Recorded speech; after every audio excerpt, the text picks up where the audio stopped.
பக்கவாதம் இல்லாத சமுதாயத்தை உருவாக்குவோம். டே 315 பக்கவாதம் முறைப்படி எழுந்திருப்பது எப்படி?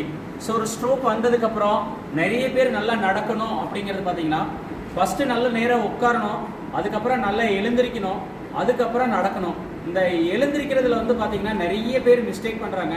அது எப்படி எழுந்திரிக்கணும்னு பார்த்தோம் அப்படின்னா ஃபஸ்ட்டு சப்போர்ட் இல்லாமல் நல்லா உட்காந்துக்கணும். உட்காந்ததுக்கப்புறம் முதுக தண்டை எவ்வளோ முடியுமோ இந்த அளவுக்கு வளைச்சிக்கணும்.